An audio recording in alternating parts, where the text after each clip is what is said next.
Hello my dear champions, welcome back to my channel Teaching Expert.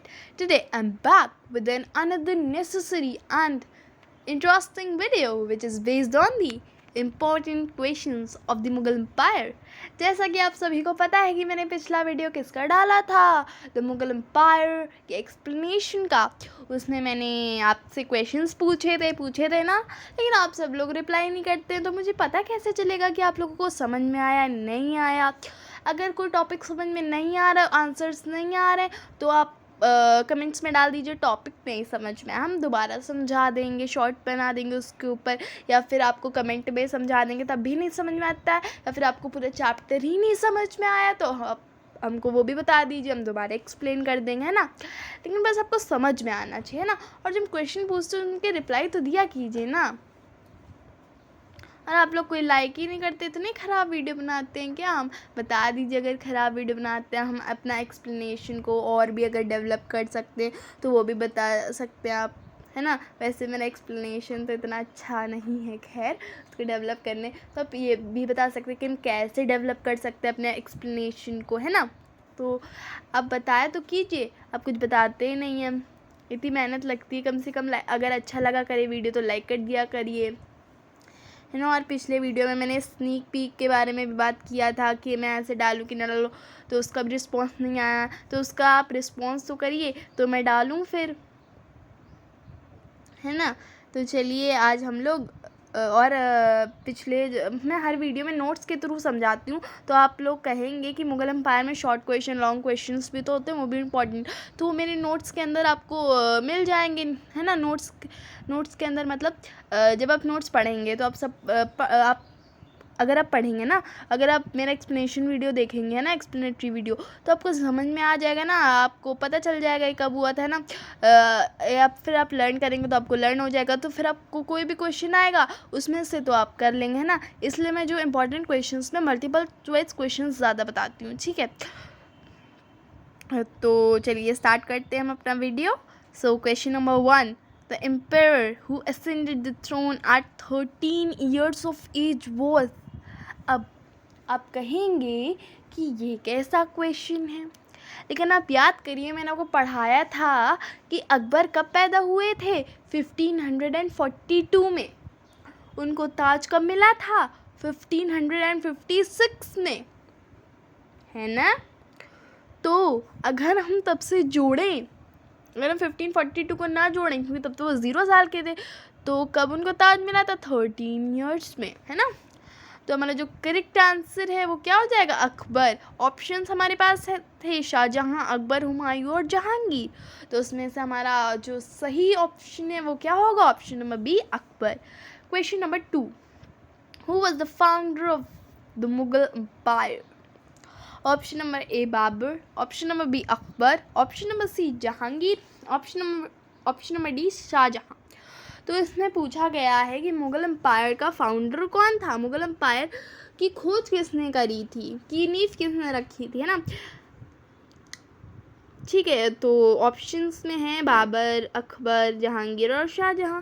तो जैसा कि हमने पढ़ रखा है कि बाबर ने इब्राहिम लोदी को 1526 में फर्स्ट बैटल ऑफ पानीपत में हराकर मुगल एम्पायर स्टार्ट किया था. तो हमारा आंसर क्या हो जाएगा, option number A, Babur.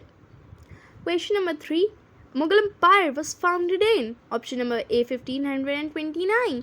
Option number B, 1681. Option number C, 1707. Option number D, 1526. यहाँ पे हम देख पा रहे जिन्होंने चैप्टर पढ़ा होगा तो वो तो ये जानते होंगे कि मुगल एम्पायर कब बना था, 1526 में. अगर कंफ्यूज आपको हो रहा हो, जैसे कि अगर आपको इन्हीं दोनों ही में कंफ्यूज होगा, ए और सी में, 1529 की 1526, तो याद रखिएगा किस पे टिक करके आएंगे, 1526 पे, ठीक है. Now question number 4, First Battle of Panipat was fought in. Option number A, 1526. Option number B, 1528. Option number C, 1540. Option number D, 1561. तो मेरा आंसर क्या हो जाएगा, 1526, सॉरी गाइस, है ना।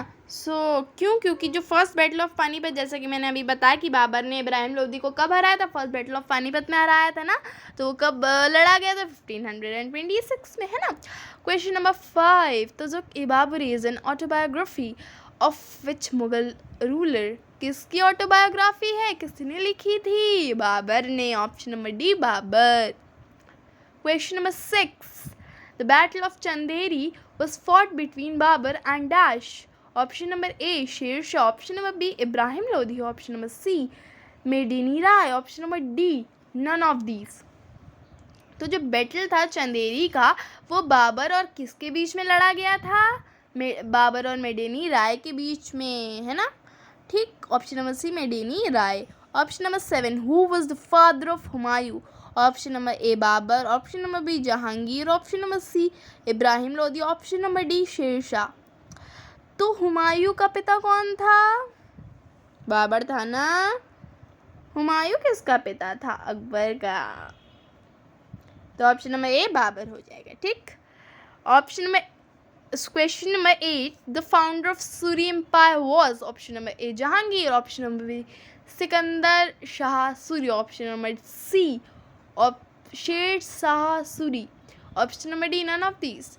जैसा कि हमने बताया, इनमें से कौन मुगल एम्पायर का पार्ट नहीं था और किसने सूरी एम्पायर की फाउंडेशन रखी थी, शेर शाह सूरी ने। तो हमारा आंसर क्या हो जाएगा, option number C Sher Shah Suri.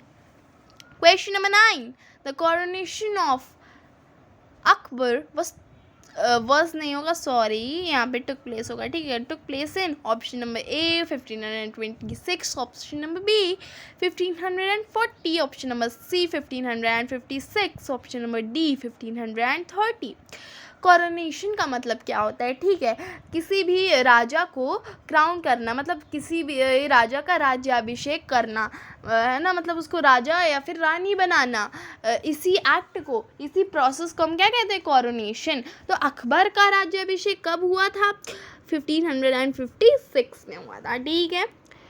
Question number 10, the second battle of Panipat was fought by, option number A Jahangir, option number B Sikandar Lodhi, option number C Sher Shah Suri, option number D Akbar. तो किसने लड़ा था second battle of Panipat, Akbar ने। किसके विरुद्ध लड़ा था, किसके अगेंस्ट लड़ा था, हेमू के अगेंस्ट लड़ा था, ठीक। Question number 11, the battle of Malwa took place in, Malwa का बैटल कब हुआ था, option number A 1540, option number B 1561, option number C 1567, option number D 1572।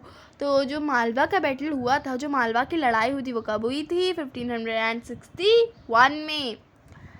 Question number 12, Ibadat Khana was build by which Mughal empire, option number A Babur, option number B Akbar, option number C Shahjahan, option number D Aurangzeb. Ibadat Khana किसने बनवाया था, अकबर ने बनवाया था ना। देखो बच्चों, मैं आप लोगों को एक और बात बताना चाहती हूँ चैंपियंस, कि कभी भी पढ़ाई का प्रेशर मत लेना, है ना, कि हमसे नहीं हो पाएगा, ये तो कभी मत सोचना, है ना। हमेशा पढ़ाई को एंजॉय की तरह लेना। जैसे कि तुम फ़ोन चलाने को एंजॉयमेंट समझते हो, खेलने को एंजॉयमेंट समझते हो, वैसे पढ़ाई को भी एंजॉयमेंट समझा करो। क्योंकि जो रियल फ्रेंड होता है वो कौन होती है, स्टडी होती है ना। तो कभी भी पढ़ाई से मत दूर भागा करो, ठीक है। और बोर हुआ करे तो ये फ़ोन ज़्यादा मत चलाया करो, फ़ोन कम ही चलाया करो, ठीक है। तो अपनी जो मन पसंदीदा एक्टिविटीज़ हैं वो कर लिया करो। फॉर एग्जांपल कुकिंग कर लिया करो। और मतलब जो मेरी पसंदीदा एक्टिविटी है वो पता है कौन सी है, मेरी पसंदीदा एक्टिविटी वैसे तो कुकिंग करना है नहीं, बट मेरी पसंदीदा एक्टिविटी है वो सिर्फ़ और सिर्फ मैगी बनाना है और चॉकोलावा केक बनाना है। तो आप सब लोग अपनी पसंदीदा एक्टिविटी या फिर अपनी हॉबी कमेंट करो अगर करना चाहते हो तो, है ना। बाकी तो है ना। तो अब हम आते क्वेश्चन नंबर 13 की तरफ। इन which year battle of Haldi Ghati was fought, कि कौन से साल में हल्दी घाटी का बैटल लड़ा गया था। Option number A 1561, option number B 1576, option number C 1592, option number D 1595। तो 1576 में हल्दी घाटी का बैटल लड़ा गया था, ठीक है। किसने लड़ा था? अकबर ने लड़ा था। Very good. किससे लड़ा था? राणा सांगा से लड़ा था। ना ना ना, महाराणा प्रताप से लड़ा था। Very good. Question number 14, who was a court singer of Akbar? Option number A Birbal, option number B Tansen, option number C Todarmal, option number D Amir Khusro. Akbar का कोर्ट सिंगर कौन था? तो हमारा आंसर क्या हो जाएगा? तानसेन। तानसेन का रियल नाम क्या था? महेश दास। वैसे मैं तो आपसे क्वेश्चन पूछ सकती थी, मैंने क्यों ही बता दिया। चलो खैर। Question number 15, Akbarnama was written by? Option number A Abul Fazal, option number B Birbal, option number C Tansen, option number D Todarmal. तो अकबरनामा किसने लिखी थी? अबुल फजल ने। Very good. Question number 16, which Mughal empire was also called as Khurram? किस मुगल एम्पायर को खुर्रम भी कहा जाता था? बाबर, अकबर, शाहजहां की जहांगीर? शाहजहां। प्रिंस खुर्रम ही वॉज कॉल्ड एज, है ना।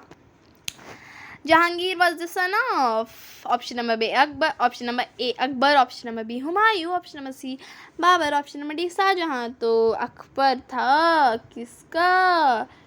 जहांगीर का पिता। बाबर किसके पिता थे? हुमायूं के। शाहजहां किसका बेटा था? जहांगीर का। Question number 18, who was proficient player of veena? किसे वीणा बहुत अच्छी तरीके से बजानी आती थी? कौन मतलब वीणा बजाने में माहिर था? Option number A Akbar. नहीं, अकबर में तो हमने ये सब कुछ पढ़ा ही नहीं था। वीणा ना, भी बाबर तो बिल्कुल नहीं। Option number C Aurangzeb. हाँ, औरंगजेब में पढ़ा तो था। तो हमारा सही आंसर क्या हो सकता है? Option number C Aurangzeb. Question number 19, who ended jharokha darshan? किसने झरोका दर्शन बंद कर दिए? Option number A Aurangzeb, option number B Akbar, option number C Babur, option number D Shahjahan.